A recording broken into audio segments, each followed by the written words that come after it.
Hi friends, இது உங்கள் சினிமாபுரம். இப்போ நம்ம எதை பற்றி பேச போகிறோம் பார்த்தீங்கன்னா, சோஷியல் மீடியா உள்ளே போனாலே ஒரே ஃபன் மூடாக இருக்குங்க. நீங்களே பார்த்துருப்பீங்க. அதுவும் முக்கியமாக ட்விட்டர் யூஸ் பண்ணுற ஆளாக தான் நிச்சயம் பார்த்துருப்பீங்க. எங்கே பார்த்தாலும் ஒரே ஃபன் மூடு தான். என்னடா ஃபன் மூடு அப்படின்னு கேட்குறீங்களா? தலைவா எனக்கு பர்த்டே வாழ்த்து சொல்லுங்கள். தலைவா இன்றைக்கி நான் ஸ்கூலுக்கு போகிறேன் வாழ்த்து சொல்லுங்கள். தலைவா நான் சுவிட்சா போயிட்டேன் வாழ்த்து சொல்லுங்கள். தலைவா நான் கக்கா போயிட்டேன் வாழ்த்து சொல்லுங்கள் அப்படின்ற மாதிரி எனக்கு வாழ்த்து சொல்லுங்கள் அப்படின்ற மாதிரி ஒரே ஃபன் மூடாக இருக்குது. என்னடா காரணம், என்ன ரீசன், என்ன கண்டெக்ஸ்ட் அப்படின்னு பார்த்தீங்கன்னா, தமிழக வெற்றி கழகம் அப்படின்ற பேரில் நம்ம தளபதி விஜய் ஒரு கட்சி ஆரம்பித்தார். உங்களுக்கே தெரியும், கிட்டத்தட்ட ஒரு 6 மாதம் ஆகிடுச்சு. ஓகேவா? ஸோ அந்த கட்சி ஆரம்பித்து அந்த கட்சிக்கு ஒரு ட்விட்டர் அக்கௌண்ட் இருக்குது. ட்விட்டர் அக்கௌண்ட் மட்டும் தான் இருக்குது, கட்சி இல்லை, ட்விட்டர் அக்கௌண்ட் மட்டும் தான் இருக்குது. ஓகேங்களா? ஸோ அந்த அக்கௌண்ட்டில் பார்த்தீங்கன்னா தளபதி விஜய் அப்படின்ற பேரில் நிறைய ட்வீட்ஸ் வந்துட்டே இருக்குங்க. கிட்டத்தட்ட பார்த்தீங்கன்னா ஒரு 6 மாதமாக நிறைய ட்வீட்ஸ் வந்துருக்குது. இந்த ட்வீட்ஸ்லாம் பார்த்தீங்கன்னா ஒன்லி வாழ்த்து மட்டுமே இருக்குது. இங்கே தமிழ்நாட்டில் எவ்வளவோ பிரச்சனை போயிட்டு இருக்குது. முக்கியமாக சொல்ல போனால் கஞ்சா தலைவரிச்சு ஆடுது. சின்ன சின்ன பசங்களாக அடிக்ட் ஆகி ரொம்ப கெட்டு போகிறானுங்க. எங்கே பார்த்தாலும் கத்தி குத்து சண்டை அப்படியே போயிட்டு இருக்குது. இதெல்லாம் பற்றி தலைவர், தமிழக வெற்றி கழகத்தின் தலைவர் வாயவே திறக்கலை இது வரைக்குமே. ஆனால் பார்த்தீங்கன்னா இன்னைக்கு பிறந்தநாள் காணும் இவரே வாழ்த்துக்கள், இன்று பிறந்தநாள் காணும் இவரே வாழ்த்துக்கள், அன்று சாதித்த அவரே வாழ்த்துக்கள், இன்று வெற்றி பெற்ற இவரே வாழ்த்துக்கள், இன்று இங்கே போன இவரே வாழ்த்துக்கள் அப்படின்ற மாதிரி ஃபுல்லாக வாழ்த்தாவே இருக்குது. அது ஃபேன்ஸ் ஒரு கருத்தை புரிஞ்சுக்கிட்டாங்க. இது தமிழக வெற்றி கழகம் கிடையாதா, தமிழக வாழ்த்து கழகம் அப்படின்ற மாதிரி ஃபேன்ஸே புரிஞ்சுக்கிட்டாங்க. ஈவன் விஜய் ஃபேன்ஸே புரிஞ்சுக்கிட்டாங்க போல இருக்குது. ஸோ அந்தளவுக்கு விஜய் ஃபேன்ஸே அப்செட் இருக்காங்க. ஏன்னா நிறைய பிரச்சனைகள் இருக்குது தமிழ்நாட்டில். நிறைய பிரச்சனை பப்ளிக்காக பேசுகிறாங்க, நிறைய பேர் இப்போ வெளியே எடுத்து பேசுகிறாங்க. ஸோ அதெல்லாம் பேசாமல் ஒரு கட்சி ஆரம்பித்து நானே ஓப்பனாக பார்த்தீங்கன்னா எனக்கே ஒரு நம்பிக்கை இருந்துச்சுங்க. ஃபஸ்ட்டு விஜய் கட்சி அமைக்க போகிறாரு அப்படின்ற மாதிரி ஒரு நியூஸ் வந்ததுக்கப்புறம் எனக்கு சின்ன நம்பிக்கை, சரி தமிழ்நாட்டில் ஏதாவது ஒரு மாற்றம் வரும் போல இருக்குது அப்படின்ற மாதிரி ஒரு ஆக்டிவான ஒரு அரசியல் நம்ம பார்க்கலாம் அப்படின்ற மாதிரி ரொம்ப கொஞ்சம் ஆசைப்பட்டேன். அதற்கு ஃபேவராக தான் நிறைய வீடியோ நான் போட்டேன். விஜய் கட்சி ஆரம்பிக்கும் போது பார்த்தீங்கன்னா நான் அகேன்ஸ்டாக வீடியோ போடல. அந்த கட்சி நல்லா வரணும், இது நல்ல முடிவு, விஜய் ஸ்ட்ராங்காக இருக்கணும், நிச்சயம் பாருங்கள் தமிழ்நாட்டில் ஒரு மாற்றம் வரும் அப்படின்ற மாதிரி தான் நான் வீடியோ போட்டிருப்போம். ஓகேங்களா? ஆனால் போக போக பார்த்தீங்கன்னா பருத்தி மூட்டை குடோலே இருந்திருக்கலாமே அப்படின்ற ரேஞ்சுக்கு ஃபுல்லாக வாழ்த்தை மட்டுமே போட்டு தமிழக வெற்றி கழகன்ற பேர் தமிழக வாழ்த்து கழகம் அப்படின்னு மாறிடுச்சுங்க. இது சொல்லவே தேவையில்லை. இந்த பக்கம் விஜயை பிடிக்காதவங்க இருக்காங்களே, அவங்களுக்கு சொல்லவே தேவையில்லை. ஒரு பெரிய கண்டென்ட் மாட்டிக்கிச்சு 2 நாளாக வச்சு செஞ்சிட்ருக்காங்க. அவங்க மட்டும் இல்லை, நியூஸ் சேனலும் ஆரம்பிச்சிட்டாங்க. சண்டே பார்த்தீங்கன்னா ஈவினிங் நம்ம பிரைம் மினிஸ்டர் மோடி பதவியேற்றார்ல. ஸோ அதுக்கு நம்ம தமிழக வாழ்த்து கழகத்தின் தலைவர் விஜய் ஒரு போஸ்ட் போட்டிருந்தார். வேறு வாழ்த்துக்கள் சொல்லி போஸ்ட் போட்டிருந்தார். அதற்கு புதிய தலைமுறை ஒரு குவாட் பண்ணி ட்வீட் போடுறாங்க. இன்றைய வாழ்த்து, அடுத்த வாழ்த்து, இந்த ரேஞ்சுக்கு ஒரு மென்ஷன் பண்ணி ட்வீட் போடுறாங்க. அப்போனா ஈவன் நியூஸ் சேனல் கூட அவங்களை கவனிக்கிறாங்க. அதாவது இங்கே ட்ரோல் பண்ணப்படுறத நியூஸ் சேனல் கலாய்ச்சி அவங்களும் அந்த கலாய்ச்சி தான் போஸ்டே போடுறாங்க. இன்றைய வாழ்த்து, அடுத்த வாழ்த்துன்னு. சன்னிஸ் ஒரு போஸ்டே போட்டுட்டான், வாழ்த்துக்கள் சொன்னாங்க அப்படின்ற மாதிரி போட்டு இது வரைக்கும் ஸ்டார்ட்லேருந்து இது வரைக்கும் அந்த கட்சிக்காக போட்ட ட்வீட்டில் ஃபுல்லாக வாழ்த்தை மட்டுமே மென்ஷன் பண்ணி ஒரு போஸ்ட் போட்டிருக்கான். ஸோ இந்தளவுக்கு பார்த்தீங்கன்னா வச்சு செஞ்சிட்ருக்காங்க தமிழக வெற்றி கழகத்தை சோஷியல் மீடியாவில். நம்மளுடைய ஆசையை பார்த்தீங்கன்னா இதுலேருந்து விஜய் வெளில வரணும். ஏன்னா இங்கே எவ்வளோ பிரச்சனைகள் இருக்குது, அதை பற்றி பேசுங்க. நீங்கள் அரசியலுக்கு வரணும்னு நினைக்கிறீங்க, 2026 ஆட்சி எப்படின்னு ஆசைப்படுறீங்க. இப்படிதான் இருக்கும்போது இப்படி கோமடித்தனம் பண்ணிட்டீங்கன்னா யார் உங்களுக்கு ஓட்டு போடுவா? நீங்கள் மட்டும் இல்லை, உங்களுக்கு கீழே இருக்காங்களே அவங்க போன அட்ராசிட்டி இருக்குது. பாப்பா தாங்க முடியல. அதாவது விஜய்க்கு கீழே அந்த கட்சியில் யாருன்னு கேட்டிங்கன்னா புஷி அனந்த் அப்படின்றவர் இருக்காருங்க. அவரு மைக்கு கிடைச்சா போதும், தளபதி வாழ்க, தளபதி வாழ்க, தளபதி வாழ்க. என்னடா அது என்னடா பண்ணுறீங்க? நேற்று ஒரு வீடியோ பார்த்தோம். அந்த வீடியோ ஒரு லிஸ்ட்டு படிச்சுட்டு இருக்காரு. அந்த கட்சியை பார்த்துட்டு ஒரு லிஸ்ட்டு படிச்சுட்டு இருக்காருங்க. அதில் நிறைய பேர்லாம் சொல்லிட்டு வராரு. ஒரு பேர் வரும்போது தளபதி பெயருடையவரே, குன்றலூர் கோயில் கர்ணா தளபதி பெயருடையவர்களே, வீரமலை தளபதி பெயருடையவர்களே, பயணி அவர்களே அப்படின்னு சொல்றாரு. அது சிரிக்காம சொல்றாரு அவரு. பட் நமக்கு சிரிப்பு வந்துச்சு பார்க்கும் போது. உடனே அதை வச்சு என்னுடைய பெயருடைய இவரே, அவருடைய பெயருடைய இவரே அப்படின்ற மாதிரி அதையும் ட்ரோல் பண்ண ஆரம்பிச்சிட்டாங்க. இப்படி ஒரு ட்ரோல் மெட்டீரியலாக மாற்றிட்டு இருக்காங்க. விஜயோடைய அரசியல் வாழ்க்கையை யாருமே மாற்றலை, அவங்களே மாற்றிட்டு இருக்காங்க.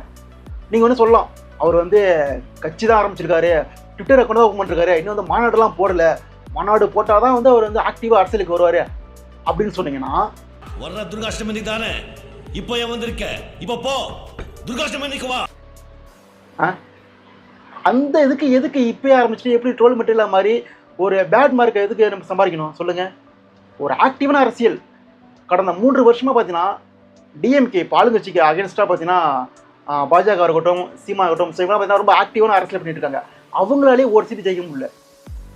அவ்வளோ ஆக்டிவாக செயல்பட்டு அவ்வளோ பெரிய ஓட் பர்சன்டேஜ் வாங்குறாங்க. அவங்களே ஒரு சீட் ஜெயிக்க முடியலன்னா இப்படி கோமடித்தனம் பண்ணிட்டு இருந்தீங்கன்னா யார் உங்களுக்கு ஓட்டு போடுவாங்க? நீங்கள் அரசியல் பண்ண வந்திருக்கீங்க, அதை விட்டு வாழ்த்து சொல்ல வரல. இந்த வாழ்த்து சொல்கிறதுக்கு நீங்கள் வந்து உங்கள் அக்கௌண்ட்லேயே பண்ணிருக்கலாம், ஓகேவா? அரசியல் என்ன நினச்சிட்டு இருக்கீங்க? ஜஸ்ட் வந்து பசங்களை கூட்டு வந்து ஒரு நோட்டு ஒரு புக்கு கொடுத்துட்டு கையில் ஒரு 2000 கொடுத்துட்டா மக்கள் எங்களுக்கு ஓட்டு போடுறான்னு நினச்சிட்டிங்களா? அது 2 நாளைக்கு மட்டும் தான் ஹாட் டாப்பிக்காக இருக்கும். அது முக்கியமாக அன்னைக்கு மட்டும் தான் வந்து ட்ரெண்டிங்கில் இருக்கும். அடுத்த நாளே அதை மறந்துடுவானுங்க.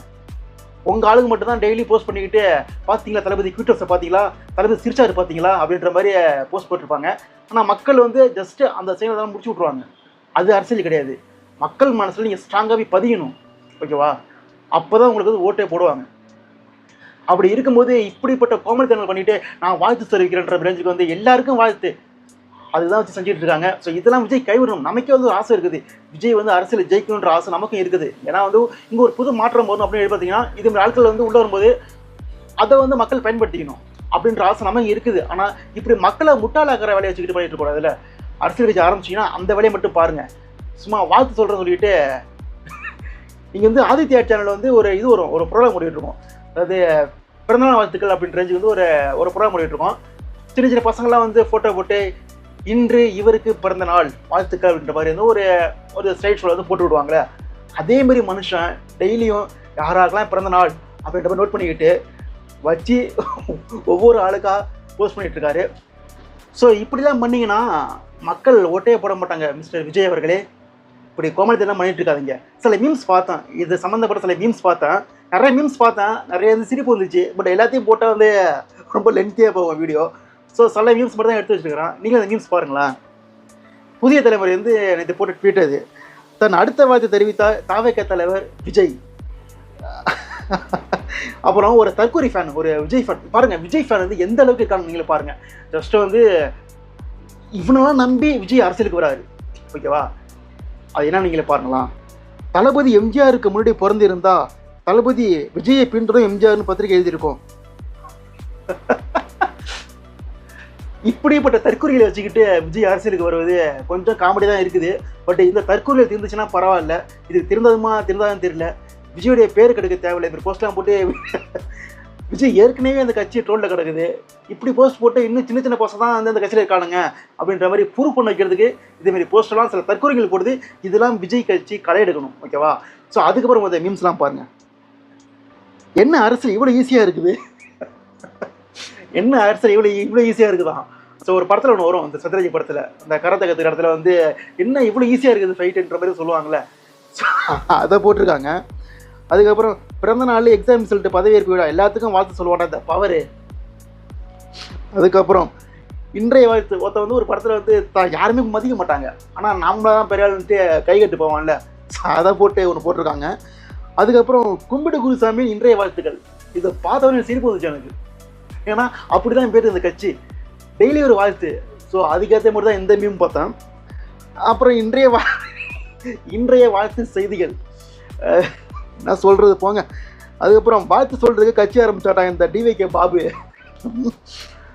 யாரை எப்போ எங்கே வாழ்த்தணும்னு ஒரு லிஸ்ட்டை ரெடி பண்ணி வச்சுருக்கேன். விஜய் ஃபேஸை வந்து மார்க் பண்ணி போட்டிருக்காங்க.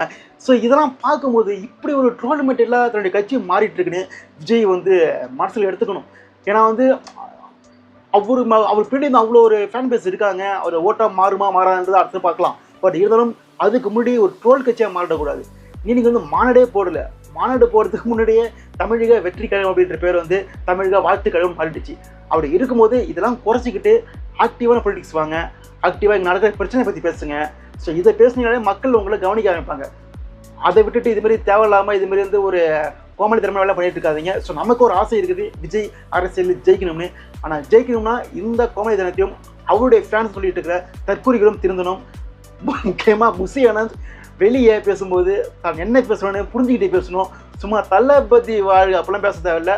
நார்மலாக நீங்கள் எப்படி பேசுங்க அப்படியே பேசுங்க. அதை விட்டு சும்மா தளபதி வாழ்க அப்படிலாம் பேசிங்கன்னா இருக்க ட்ரோல் மட்டும் தான் ஆடிட்டு இருக்கோம். ஸோ மொத்தத்தில் இந்த கட்சி தமிழக வாழ்த்து கழகம் அப்படின்னு பேர் பெறாமல் இருக்கும்னா எல்லாத்தையும் நிறுத்தம் சொல்லிட்டு மீண்டும் ஒரு வீடு சந்திப்போம். Tata, bye bye.